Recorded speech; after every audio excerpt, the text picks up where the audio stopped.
Hello everyone, I am back with another edition of Just BS 101, a series through which I am making an honest attempt to share a few snippets of my learnings from the business of sports.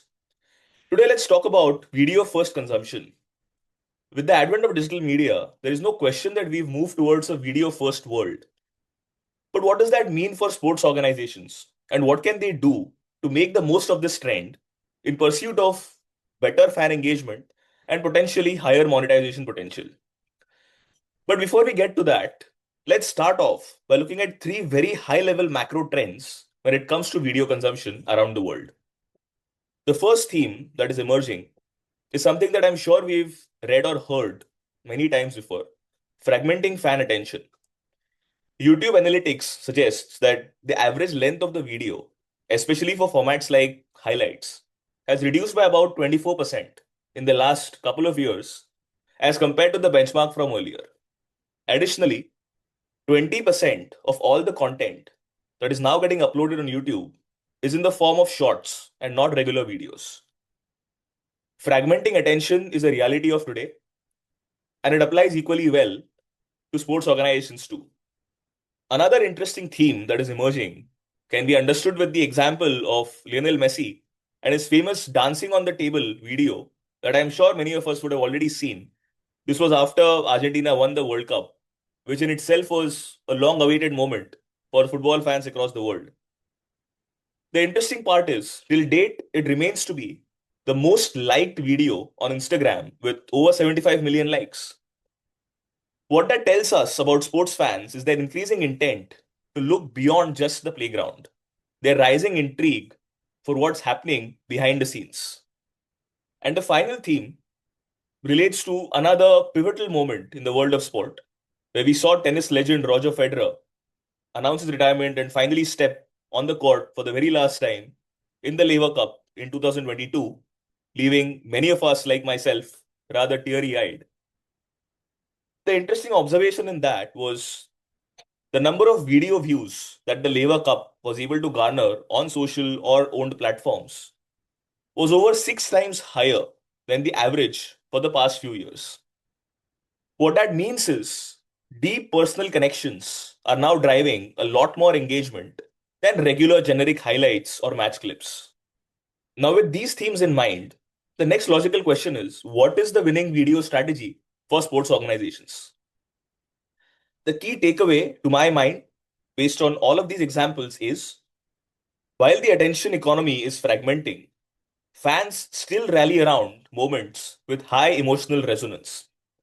The trick, therefore, is to be able to identify, capture, curate, and deploy these moments of high emotional resonance for sports fans.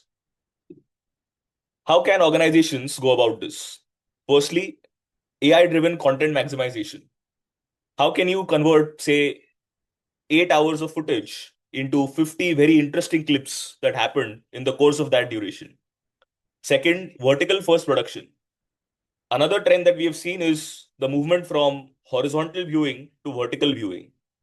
Thirdly, data driven personalization. Fans today are not willing to accept generic content. They want something that is curated for their likes and preferences. And finally, omni-channel outreach. In today's day and age, we can't expect fans to reach us where we are. We need to reach them where they are at different points in time through the day, be it your own assets, be it social platforms, be it any other channel. Having an omni-channel distribution strategy for video is paramount. And where does all of this lead us finally? What is the end game, as they call it? I'd like to summarize that in one sentence. Every view is a data signal.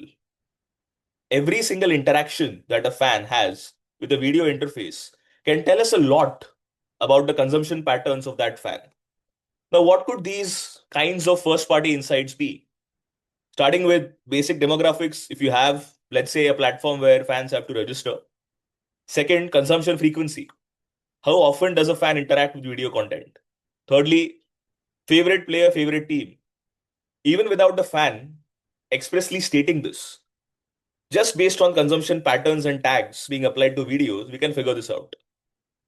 Active hour of the day. Now, there are some fans who like to watch a lot of content as soon as they wake up, For some, it is their lunchtime activity. For some, it might be an activity that they do just before going to bed. It's important to deliver the right content at the right time of the day to various fans. Consumption format type. Now, while we said that the attention economy is fragmenting, we've also seen the rise of long form content that attracts a very niche audience. Some fans might want quick, snappy, short form content, while some want a longer form alternative.